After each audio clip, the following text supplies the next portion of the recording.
A maid's daughter shared a secret friendship with a forgotten old man. Then a general and 5 officers arrived, and everything changed. For 2 months, it was their secret ritual. Emma, a maid's quiet daughter, brought a daily cookie to the hospital's most difficult patient. He was a grumpy old man, known only as Hank the Crank. Then, one afternoon, the ritual was broken.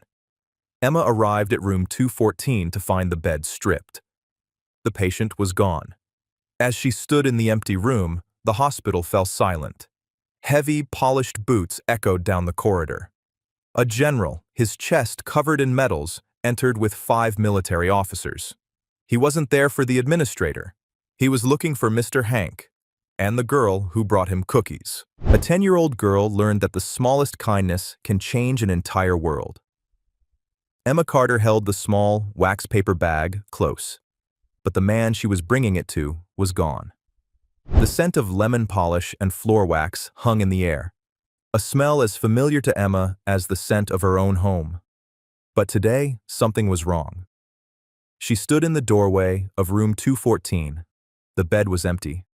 It wasn't just empty, it was stripped. The thin, white blanket was gone. The sheets were gone. The lumpy pillow Mr. Hank always complained about was gone.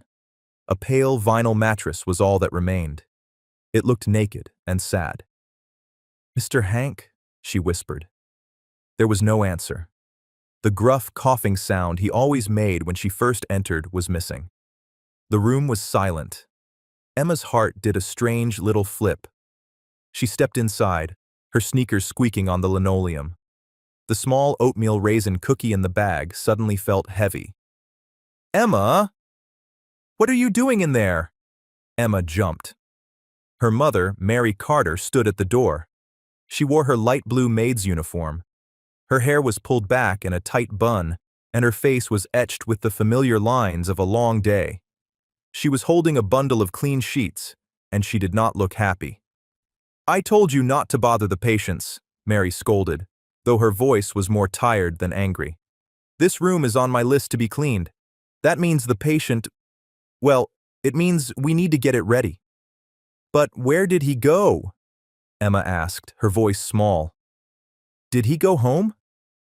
Mary's expression softened. She set the sheets down on the metal cart in the hallway. She knew how much Emma had liked the grumpy man in 214. "Honey, I don't think he went home.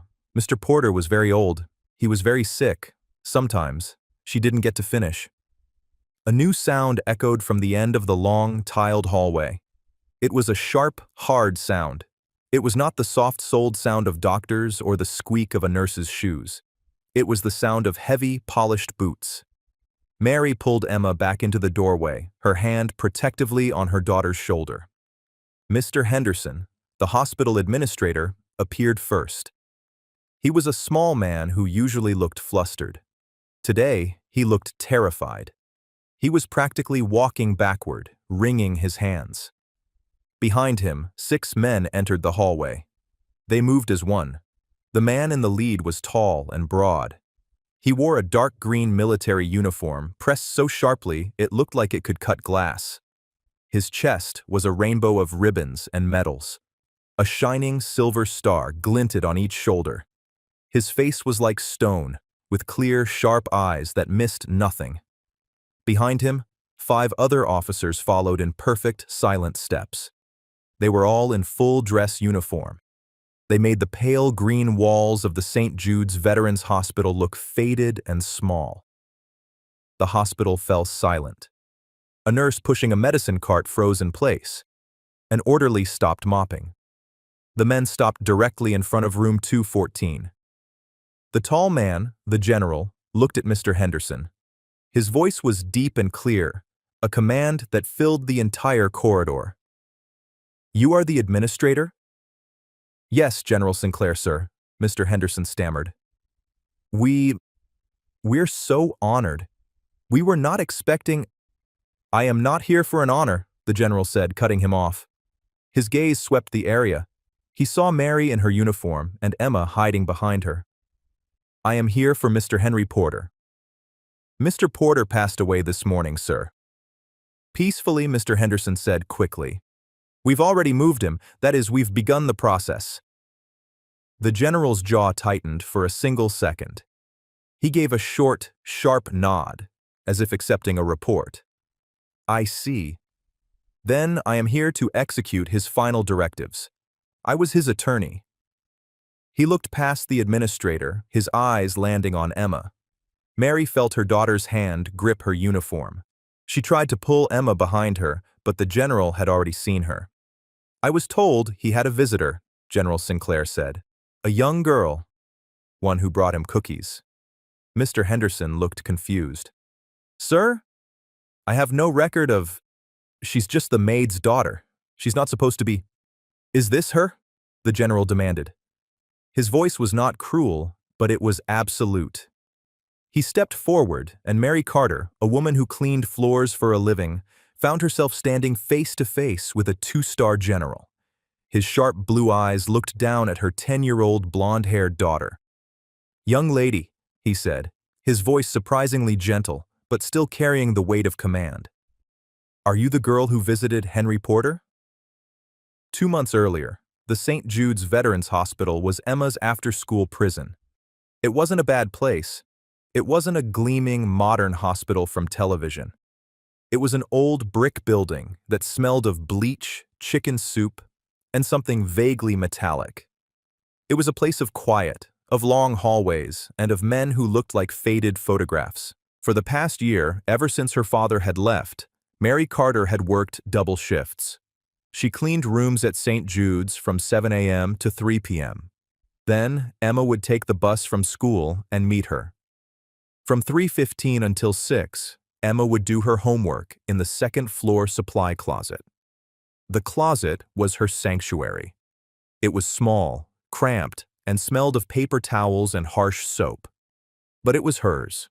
She sat on an overturned bucket, using a stack of folded towels as a desk.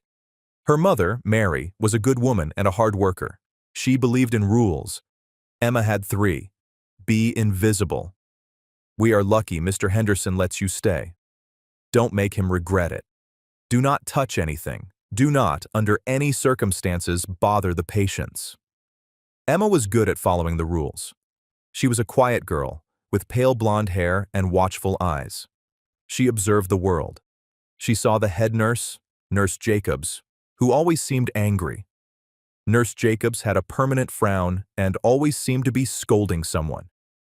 This is a hospital, not a playground, she would snap if she saw Emma in the hallway. Then there was George, the orderly. George was a large, kind man who had a habit of whistling. He would often accidentally drop a small bag of chips or an apple near the supply closet door around 4 p.m. Floor's dirty, better get that before I sweep it up, he'd mutter, never looking at her. Emma's life was about being quiet, about not being a problem. Her mother worked so hard. Mary's hands were red and raw from the cleaning chemicals. At night, Emma would watch her mother fall asleep in her armchair, too tired to even walk to her own bed.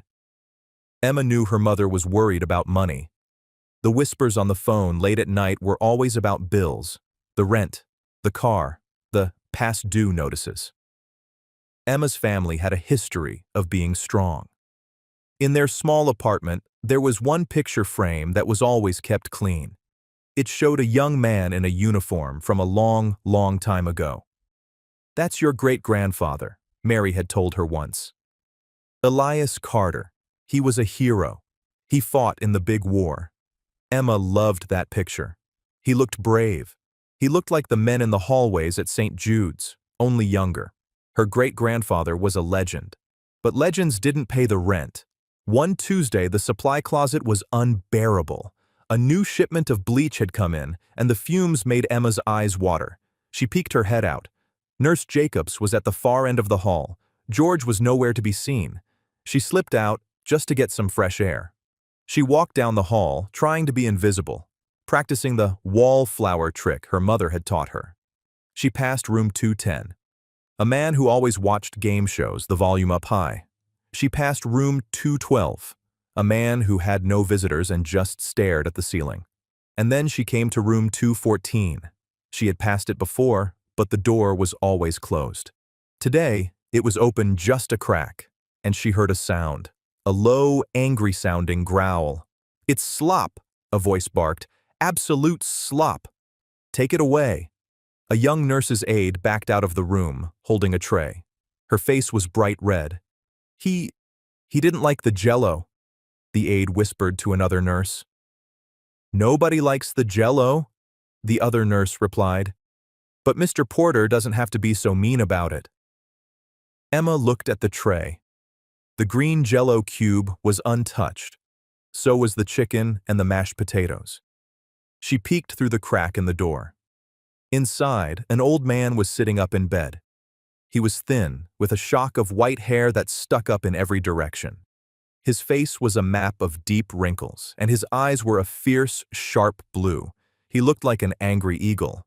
He turned his head and saw her. Emma froze. "What do you want?" he snapped. His voice was like gravel. Emma's mind went blank. All her mother's rules flew out the window. I was just—" "This isn't a zoo," he growled. "Get out. Don't need kids staring at me. Go on, scat." Emma scat. She ran back to the supply closet, her heart hammering. That night, she told her mother what happened. "That's Mr. Porter," Mary sighed, rubbing her temples. "The nurses call him Hank the Crank. He's our most difficult patient. He yells at everyone. Don't go near that room again, Emma. I mean it." But Emma couldn't forget the tray, the untouched food. The next day, she took the bus to the hospital. In her backpack, she had her math book, her spelling list, and a small wax paper bag. Inside the bag were 2 oatmeal raisin cookies from her own lunch. Her mother always packed her one, but she had saved yesterday's. She went to her closet. She waited. At 3:30, she knew Nurse Jacobs was on her break. She slipped out of the closet. She walked down the hall. Her legs felt like jelly. She was breaking the biggest rule. She stopped at room 214. The door was open a crack, just like yesterday. She listened.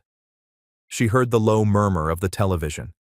She pushed the door open, just an inch more. Mr. Hank was in his chair, facing the window. His back was to her. He seemed to be asleep. She tiptoed in. The room smelled like old newspapers and rubbing alcohol. She held her breath. She reached his bedside table. It was covered in medicine cups and tissues. She quickly, quietly placed 1 oatmeal raisin cookie on a clean napkin. And she ran. She made it back to the supply closet, her heart pounding. She felt like a bank robber. She waited all afternoon, expecting her mother to show up, dragging her by the ear. She expected Nurse Jacobs to call security. Nothing happened. The next day, she was consumed by curiosity. She waited until 3:30 again. She went back to room 214. She peeked in. The cookie was gone. The napkin was still there, but the cookie was gone. A small thrill went through her. She crept into the room. Mr. Hank was in his bed, his eyes closed. She wasn't sure if he was asleep or pretending. She pulled the second cookie from her bag. She placed it on the napkin. As she turned to leave, his eyes snapped open. "You're the cookie ghost," he grumbled. Emma froze. She was caught. I'm sorry, sir." He stared at her. His blue eyes were piercing. "Oatmeal raisin." "My wife liked oatmeal raisin. I'm a chocolate chip man." "Oh," Emma said, disappointed. "I'm sorry. I only have oatmeal." He reached a shaky, spotted hand toward the table. His fingers were swollen at the knuckles. He fumbled with the cookie, his fingers seeming stiff and clumsy. He finally got it to his mouth and took a bite. He chewed for a long time. Emma stood by the door, unsure if she should run or stay. "It's dry," he said. "My mom says you're not supposed to dunk them, but I think they're better if you dunk them in milk," Emma offered. "Milk is for calves," he muttered. But he took another bite. He ate the entire cookie. "Well," he said, brushing crumbs from his thin hospital gown, "don't just stand there." "You're letting a draft in?" It was a dismissal, but it wasn't scat. Emma nodded. Yes, sir. She left. It became their secret ritual. Every day at 3:30, Emma would bring him a cookie. Sometimes it was oatmeal. Sometimes, if her mother had extra baking money, it was a chocolate chip one she bought from the cafeteria. He never, ever said, thank you. Instead, he would complain. This one's too hard. This one's too soft. Do you know how much sugar is in this? It's poison. But he always ate it. He started talking to her. Not about himself, not about the war. He would ask her about school. What are they teaching you? You learning long division? Yes, sir. Waste of time. No one uses long division. You got a calculator? What about that Nurse Jacobs? He'd ask. She's a dragon, isn't she? She's just very strict, Emma would say. Humph. She's wound too tight. Needs a cookie. Emma learned things about him in little pieces. She learned he hated the color green. He liked baseball, but only the old games. And he hated being called Henry. Name's Hank, he told her. Only doctors and tax collectors call me Henry. One day, Nurse Jacobs almost caught her. Emma was just handing Hank the cookie when the nurse's shadow fell across the doorway. Miss Carter, Nurse Jacobs said, her voice sharp.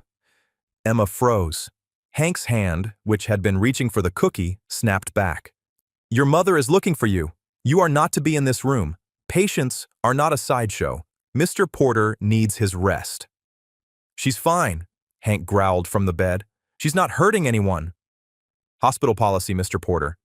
No unsupervised children. Now, Emma. Go. Emma looked at Hank. He looked at her. Then he looked away. Out the window. He looked small. Emma ran out, her face burning with shame. Her mother was waiting.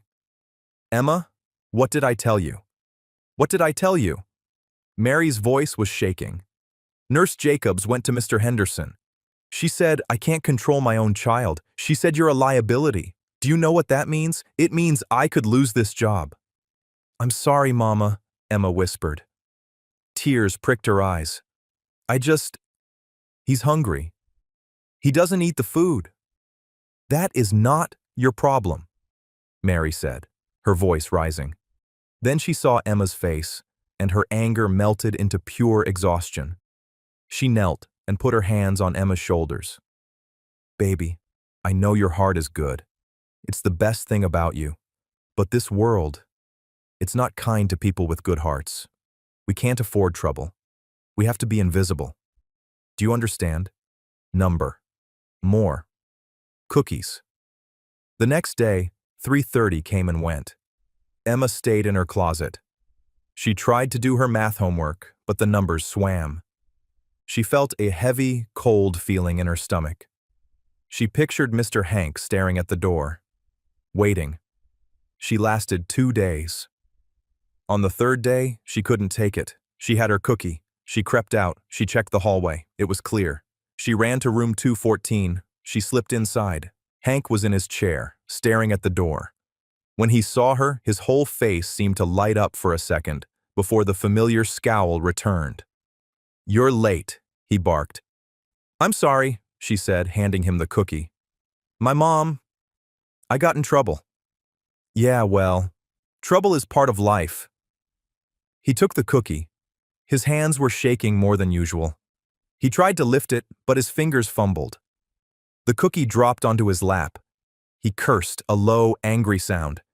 He tried to pick it up again, but his swollen knuckles wouldn't cooperate. He looked defeated.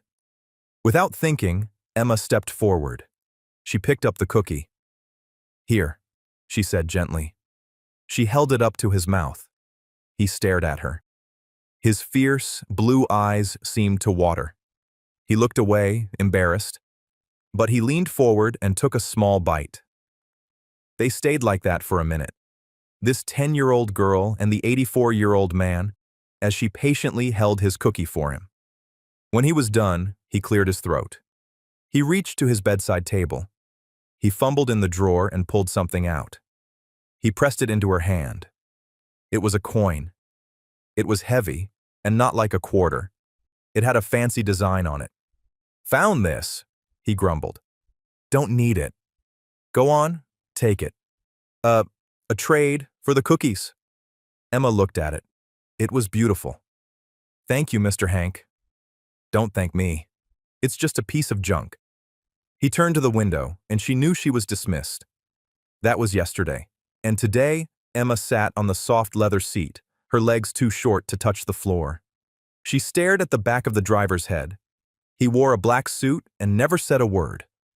Her mother sat beside her, stiff as a board. Mary was nervously picking at a loose thread on her uniform. She had tried to go home and change, but General Sinclair had been polite but firm. There isn't time, Mrs. Carter. We can arrange for your things later. General Sinclair sat in the seat opposite them. He was not unkind, but he was all business. He had not spoken since they got in the car. The other 5 officers were in 2 other black cars, one in front of them and one behind. It felt like they were in a parade, but a secret, scary one. Where are we going? Mary finally asked, her voice trembling. If this is about a bill, I promise, Mr. Porter never wanted for anything but we. Mrs. Carter, the general said, his voice calm and low. This is not about a bill. Please, relax. Henry. Mr. Porter was a very specific man. He made very specific, and some might say unusual, final arrangements. He looked at Emma. He told me about you, you know. Emma looked up, surprised. He did? He did. A very small smile touched the general's lips. He called you the quartermaster. The cookie ghost, Emma whispered. Yes, that too. He said you were the only person in that entire hospital who wasn't afraid of him.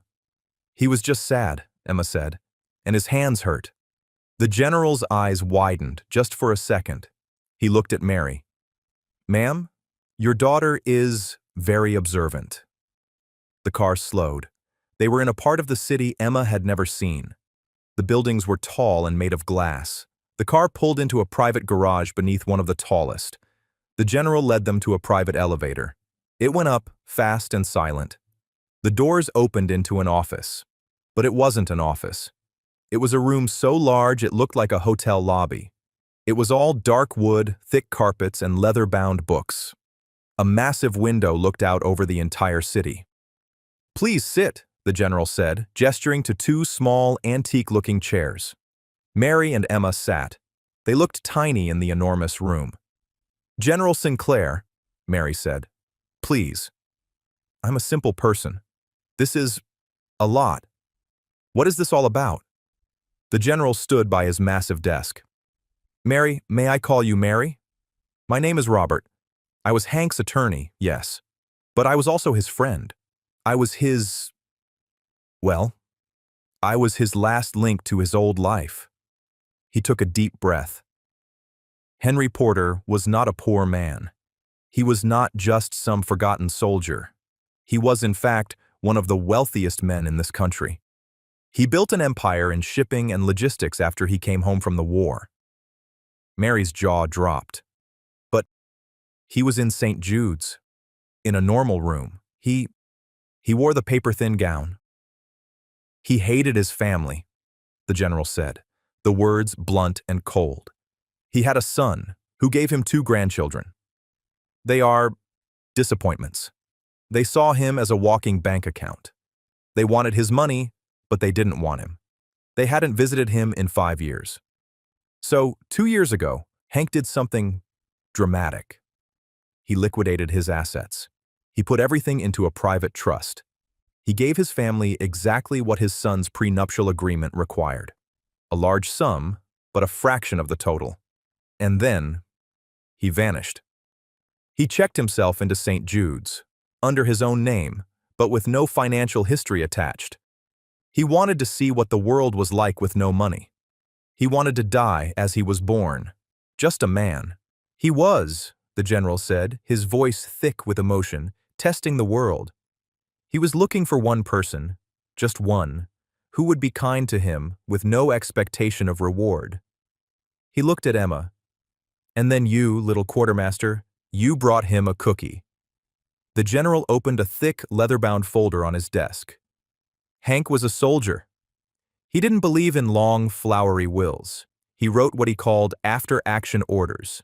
They are simple, and they are ironclad. He pulled out a single sheet of paper. He left his family nothing more. He left me this desk and a request to keep an eye on things. And then he looked at Mary. There is the final provision. To Mary Carter, who is raising a child with a good heart, I leave the sum of $500,000 to ensure she never has to be invisible again. Mary Carter made a sound, a small gasp, like she had been punched. She put her hand to her mouth. Sir, I can't. It is yours, Mary. He was very clear. And to Emma Carter, the general continued, his voice softer, the quartermaster. The only one brave enough to face Hank the Crank. He left you his junk.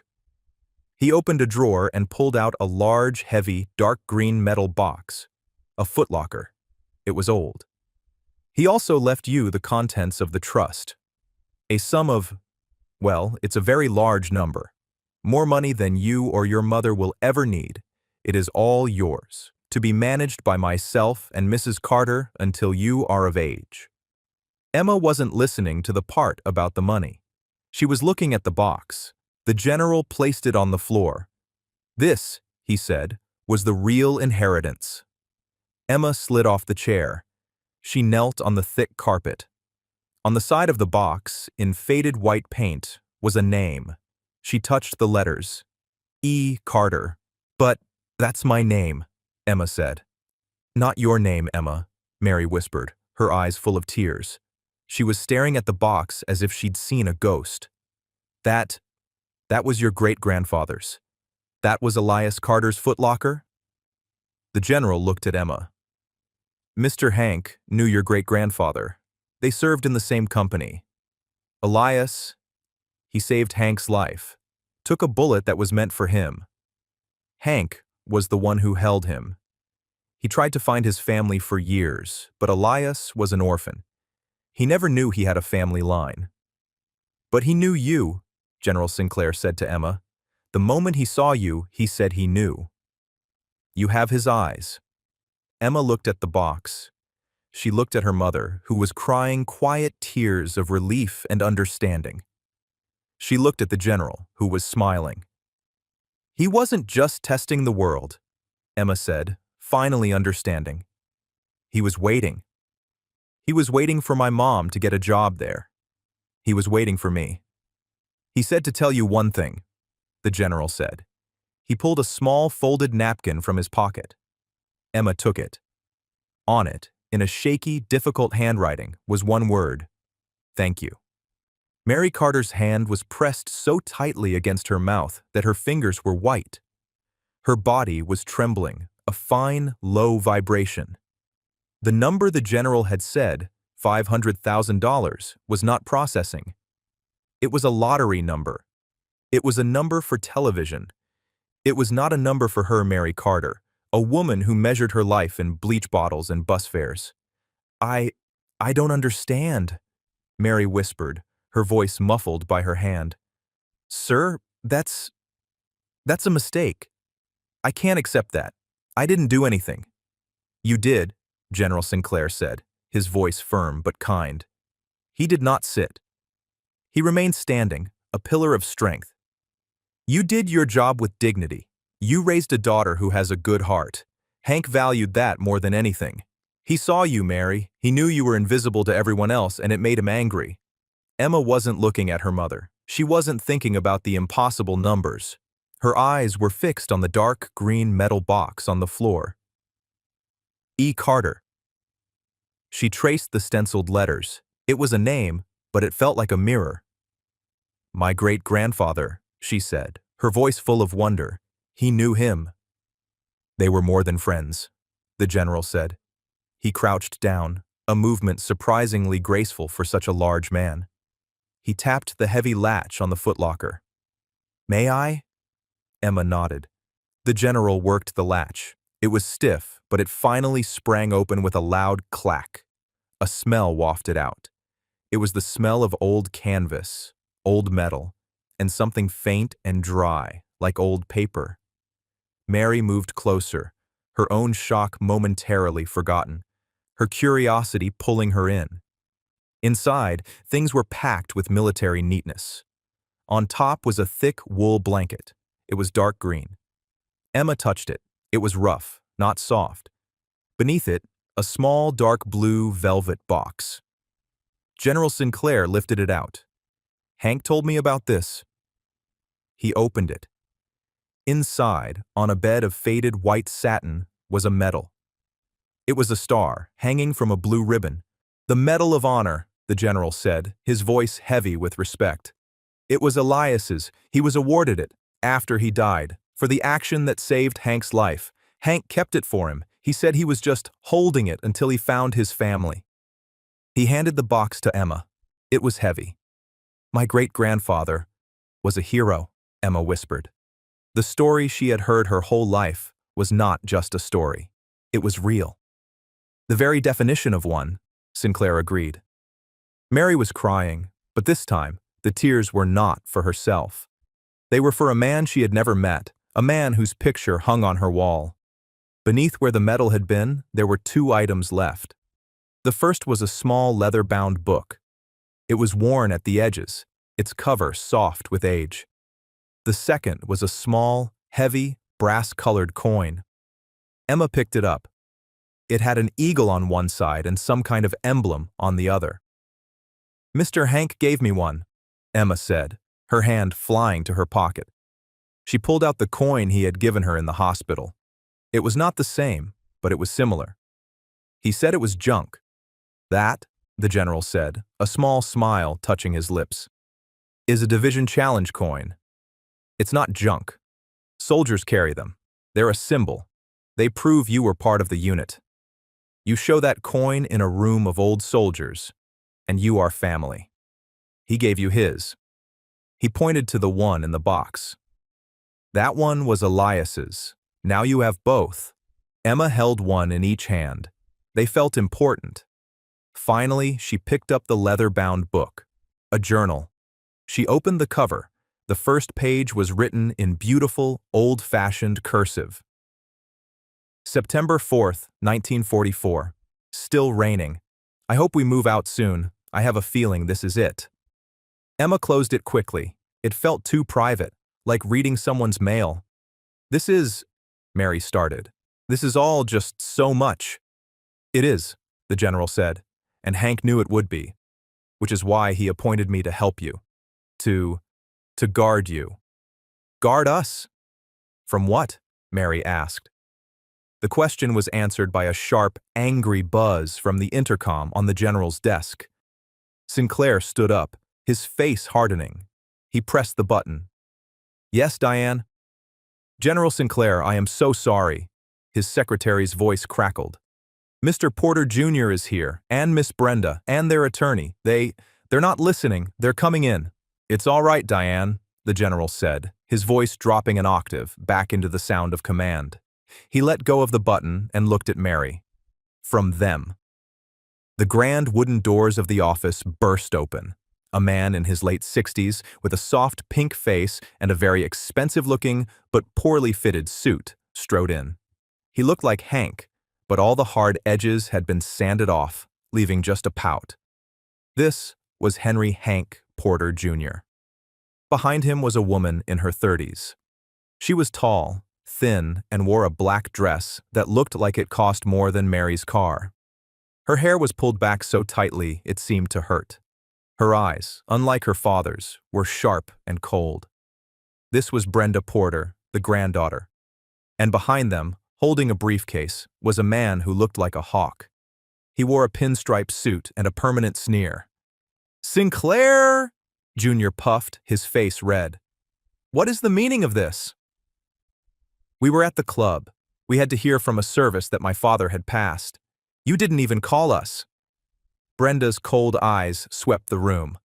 She ignored her father's complaint.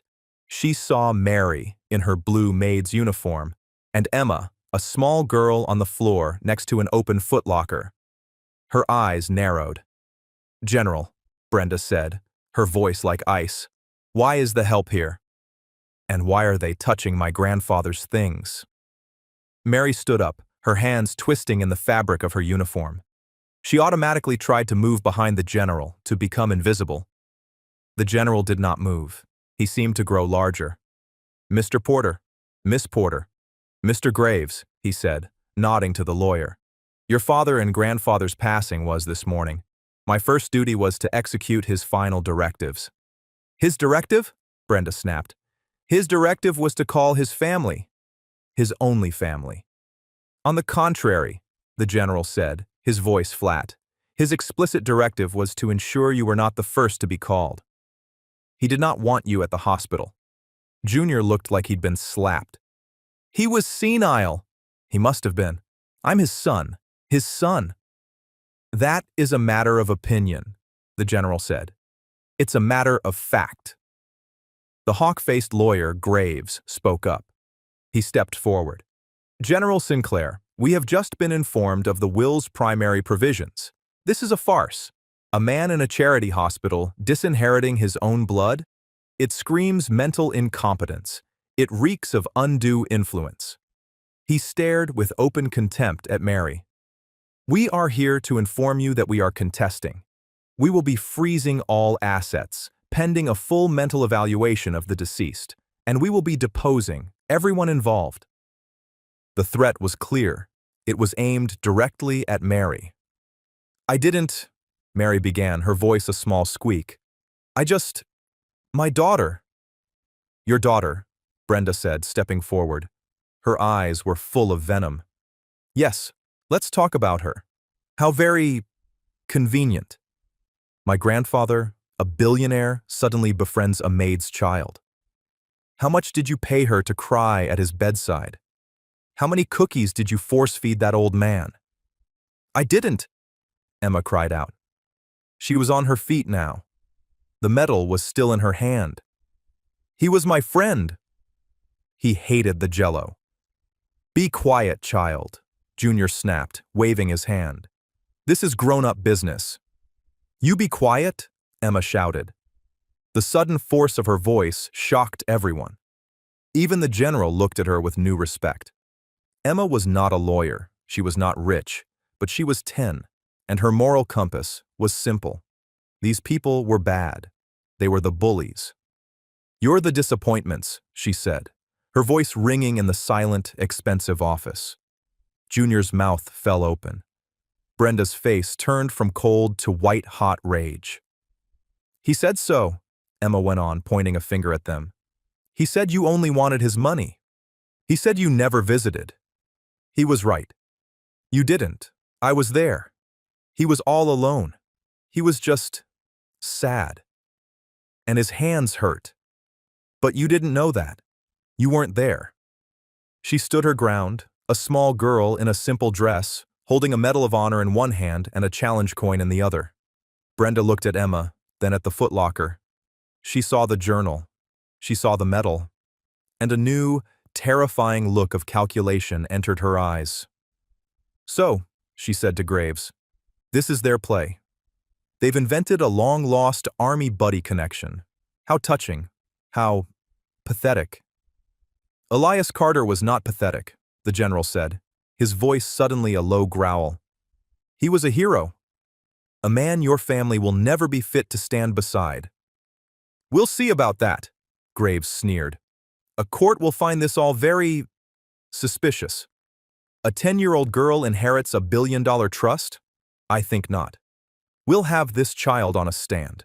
We'll have her mother's life examined. Every dollar she's ever earned. Every bill she's ever been late on. By the time we are done, they will wish they had never heard the name Henry Porter." Mary was pale. She looked like she was going to be sick. This was her worst nightmare. This was the trouble she had spent her life trying to avoid. "General," she whispered, "please, give them the money. I don't want it. I don't want any of this. I just want to take my daughter and go home." "No," Emma said. She walked over and took her mother's hand. "No, Mama. Mr. Hank wanted us to have it. He was trading us for the cookies." Brenda let out a laugh. It was a sharp, ugly sound. "$1 billion for cookies. This is better than I thought. We'll have her declared simple-minded. This is a slam dunk." "That will be enough," General Sinclair roared. The command in his voice was absolute. It was the voice of a man who had sent men into battle. The porters and their lawyer fell silent. "Mr. Graves, you will file your motions, and I will file my responses. But you will not threaten my clients. You will not threaten a 10-year-old child in my office." He pointed to Mary and Emma. "These two people are the primary beneficiaries of Henry Porter's estate. As such, they are my sole focus. Hank, my client, was aware you would do this.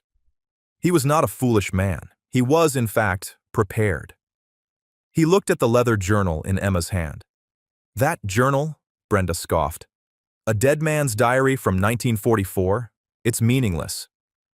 "You are mistaken," the general said. "Hank was a meticulous man. He knew a contest was coming. He knew you would claim he was senile. He knew you would claim undue influence. So he prepared a defense." He looked at Emma. "Emma, look at the journal again. The other one." Emma looked confused. "There's just... Oh." Tucked inside the leather cover of the old journal was another book. A simple, spiral-bound, cheap notebook, the kind Emma used for school. She pulled it out. "That," the general said, "is Hank's journal. The one he was writing in St. Jude's." He looked at Brenda. "It's his own deposition. A daily record. He wrote down every single day he was in that hospital. What he ate, which nurse was on duty, what he watched on television, and, most importantly, who visited him." The general walked to his desk. "He had it notarized. Every single week. By a private notary I sent in. It's a legal document, a 2-year-long record of his sound mind and of your absolute, total abandonment. That is the arsenal, as he called it. That is what we will present in court." Brenda Porter's face was a mask of hate. She had no response. "Now," the general said, "this meeting is over. Security will show you out." The drive from the general's office was silent. Mary and Emma sat in the back of the black town car. Mary was still shaking. Emma was holding the footlocker on her lap. "I'm sorry, Mama," Emma said. "Sorry? For what, baby?" "For getting us in trouble. For the money." Mary looked at her daughter. She saw the Medal of Honor. She saw the challenge coins. She saw the journals. And she felt a new strength, a strength she didn't know she had. It was the strength Elias Carter must have had. It was the strength Hank had. "Don't you be sorry," Mary said. She took her daughter's hand. "You did nothing wrong. You were kind. And those people are angry because they don't know how to be kind." The car was not going to their apartment. Mary knew the way. This was a different direction. "General, where are we going?" she asked. "One last thing," the general said from the front seat. "Hank's final provision. He knew they would try to find you. He knew your apartment was not safe. He wanted you to be secure." The car turned onto a quiet, tree-lined street. The houses were not mansions. They were simple, brick-and-wood, single-family homes, the kind with small, neat lawns and flower beds. The car pulled into the driveway of a small, clean, white house. It had a bright blue door and a small porch. "This," the general said, "is your new home. It's paid for. The utilities are on. The pantry is stocked. Hank owned this property for 30 years. He said it was his quiet place. He left it to you. He wanted you to be safe while the war commenced." Mary looked at the house. It was the first home she had ever owned. She began to cry, but this time it was a different kind of tears. It was the tears of a dam breaking, a dam of fear, of rent payments, of late notices, of being invisible. It all washed away. That night, Emma sat on the floor of her new room. It was bigger than her old room. It smelled like fresh paint. She put the footlocker at the end of her bed. She opened the spiral notebook, Hank's journal. She read the first entry. The handwriting was shaky, but angry. August 14th. The new place is as bad as I'd hoped. The jello is a crime against humanity. The walls are pale green. I hate green. No one has visited. Good. She turned the page. August 15th, still no one. The son, Junior, has not called. Brenda has not called. They don't know I'm here. They just know the money is gone. That's all it took. 2 days. Good. She skipped ahead, pages and pages of the same thing. No one, no one, no one. Then she found a new entry, 2 months ago, October 12th. A ghost came. A small blonde girl. She stared at me. I told her to scat. She scatted. The next day, October 13th, the ghost came back. She left a cookie, oatmeal raisin, dry, but it was something. Emma smiled. She kept reading. She had her friend's voice back, and she knew, holding that book, that they were going to be okay. The weeks that followed were quiet, but not peaceful. They were the silence of a held breath. General Sinclair had moved Mary and Emma into the small white house with the blue door. It was a fortress. Hank had owned it for 30 years, a quiet place, and he had left it to them for their safety. While Mary learned to navigate a new life, one without a time clock, but full of words like deposition and fiduciary, Emma found a new sanctuary. She spent her afternoons in her new room, the green footlocker at the end of her bed. She was not reading about the money. She was reading about the past. Elias Carter's leather-bound journal was not a history book. It was a diary, written in pencil. He wrote about his feet being wet. He wrote about a bad hand of poker. And he wrote about Hank. October 2nd, 1944. Porter got a package from home. Real chocolate. He split it with me and the other two. I told him he was a fool. He should have kept it. He said a man's got to eat, but a man's got to have friends too. He's gruff, but he's a good man. Emma closed the book. She finally understood. Mr. Hank hadn't just been testing the world. He had been looking for Elias. He had been looking for a friend. He's trying to paint you as a schemer, General Sinclair explained one evening at the small kitchen table. The house smelled like cinnamon. Mary had started baking to keep her hands busy. But I don't know how to scheme, Mary said, her hands twisting a dish towel. I'm a maid. To Mr. Graves, you are a threat, the general said. He has scheduled your depositions for next week, both of you. He will try to scare you. He will try to make you contradict yourself. He will try to prove you took advantage of a sick old man. But we didn't, Emma said from the floor, not looking up from the journal. Mr. Hank used my cookies to find a friend. The general smiled. That, quartermaster, is exactly what you should say. The deposition room was cold and dark. Mr. Graves, the hawk, sat at one end of a long, polished table. A stenographer sat beside him. Brenda and Junior were there, sitting against the wall like a bitter audience. Mary sat opposite Graves, with General Sinclair at her side. Her hands were trembling. Mrs. Carter, Graves began, his voice slick. Let's be clear. You worked as a maid. Did you make a habit of fraternizing with the patients? I would say hello. Just hello? Graves smiled. Or did you seek out wealthy patients? Objection, Sinclair said, his voice a low rumble. The patient's financial status was not public knowledge. Noted, Graves sneered. Mrs. Carter, when did you first discover Mr. Porter was wealthy? In your office, Mary said, her voice small. After he was gone. I just thought he was a sad old man. A sad old man, Graves repeated, whom you instructed your daughter to visit. A 10-year-old girl? No! I told her not to. It was against the rules. Ah! Graves slapped the table. Mary jumped. So she was defying the rules. How convenient. The daughter sneaks in to see the lonely billionaire. Did you practice this story, Mrs. Carter?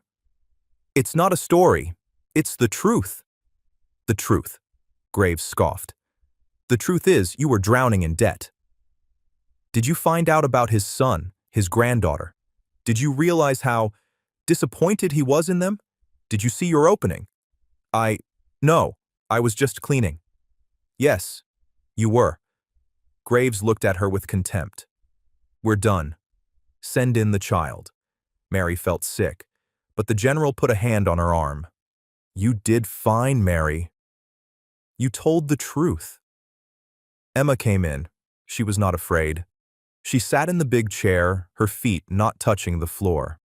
Hello, Emma, Graves said, his voice suddenly thick and sweet. My name is Mr. Graves. I'm just here to ask about your friend, Mr. Hank. Emma nodded. You brought him cookies. Did your mommy tell you to bring them? No, sir. She told me not to. She was scared of Nurse Jacobs. Graves's smile faltered. Oh, but you did it anyway. Why? Because he was hungry, Emma said, as if it were the most obvious thing in the world. He said the jello was slop, so I brought him a cookie. And did he promise you things? Graves leaned in. Did he promise you money? A new house? Emma looked at him, confused. No, why would he do that? He's not a bank. He was just Mr. Hank. But he gave you a coin, Graves pounced. A heavy gold-looking coin. It's not gold, Emma said. It's a challenge coin. He traded it to me for the cookies. He traded you. Graves looked at the stenographer. So you made a deal. You gave him cookies. He gave you… What? A promise? Objection, Sinclair said. He's twisting the child's words. I'm just trying to understand this trade. He said… Emma's voice was clear and steady. He said I was the quartermaster. And he said he found his family. His family? Graves looked at Brenda and Junior. You mean them? No, Emma said. She pointed at herself. Me. He said I was a Carter. Like my great-grandpa. He said we were better than you. You! Junior shouted from the back wall, his face purple. Quiet, Graves ordered. His fake smile was gone. The old man was senile. He was confused. He was babbling about wars and ghosts. No, he wasn't, Emma said. He was just mad. Because you were disappointments. And he was waiting for us. This is a farce. Graves threw his pen down. General, this is absurd. The man was clearly not of sound mind. He was hallucinating. He thought this child was some long-lost relative. We will see you in court. Brenda was smiling. She thought they had won. General Sinclair stood up. He buttoned his suit jacket. Mr. Graves, he said, you are correct. We will see you in court, but you are basing your entire case on the idea that Henry Porter was senile. They clearly were, Graves said. My client, Hank, knew you would say that. The general reached into his briefcase. He pulled out not a document, but a small silver digital video recorder. Hank was a logistician, Mr. Graves. He believed in documentation. Brenda's smile vanished. What is that? Graves asked.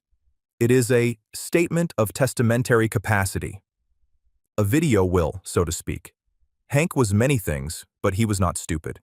He knew his family, he knew you, and he wanted to have the last word. The general pressed play. The small screen flickered to life. It was Hank. He was in his bed, room 214. He was in the thin paper gown. He looked tired, but his eyes were fierce, blue, and sharp as glass. My name is Henry Hank Porter, he barked, his voice the familiar growl. It is October 28th. I am in full command of my faculties. My mind is clear. He coughed. To my son, Junior, and my granddaughter, Brenda. If you are watching this, it means you are contesting my will. It means I am dead. And it means you are proving my point, you greedy, lazy disappointments. Junior made a small, strangled sound. I am of sound mind, Hank continued. I am not being unduly influenced by anyone. I am making a choice. I have spent the last 2 years testing the world, and the world failed. Until the quartermaster showed up.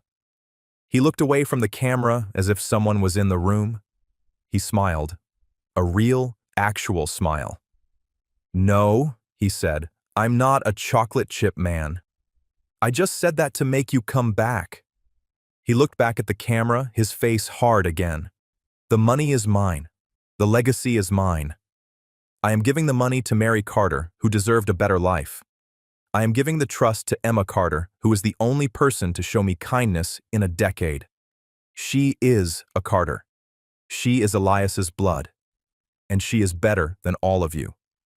The video clicked off. The room was silent. Mr. Graves was pale. His entire case, his entire argument of senility, had just been blown apart by Hank Porter himself. Brenda stood up. Her face was a mask of pure, cold hatred. She walked out of the room. Junior stumbled after her. Mr. Graves began, very slowly, to pack his briefcase. "General," he said, his voice a dry croak, We may be open to a settlement." "No," the general said. "We will not. We will see you in court. We will honor Mr. Porter's final wish, which is to see you get exactly what he left you. Nothing." The new wing of the St. Jude's Veterans Hospital was dedicated 6 months later. It was not called the Porter Wing. It was called the Carter-Porter Friendship Wing. The walls were no longer a faded, sick green. They were a warm, bright yellow. The jello was gone, replaced by a real chef. The nurses, including Nurse Jacobs, had new equipment and a scholarship fund for their children. Mary Carter stood at the podium. She wore a simple blue dress. She was on the board of directors. She was nervous, but she did not tremble. "My name is Mary Carter," she said. "I used to work here. My job was to clean these floors. My job was to be invisible." She looked at the crowd. She saw George, the orderly, smiling. She saw General Sinclair standing tall. "A man I knew," she continued. "A man named Hank. He saw me. He saw my daughter. He taught us that kindness is not a weakness. This wing is not about money. It is about a trade, a cookie for a friendship. Today, we open this wing to honor him and to honor every veteran here, to let you know, we see you." Later, Emma sat in what used to be room 214. It was not a patient room anymore. It was a library, filled with comfortable chairs and good books. The green footlocker, Elias Carter's, was in the corner, a permanent part of the room. She was reading from the old leather journal, and George, the orderly, was sitting across from her. "Listen to this one, George," she said. "October 10th, 1944. My feet are soaked, but Porter, Hank, he found a dry pair of socks for me. He just showed up with them. He said, 'Don't get emotional. He's a good man.'" George smiled. "He sounds like a crank." "He was," Emma smiled back. "But he was our crank." She looked at the wall, where a new, small brass plaque was placed. It didn't mention money or billionaires. It just said, "In memory of Hank and Elias, friends." And that's where we'll end the story of Emma, her mother, and Hank the Crank.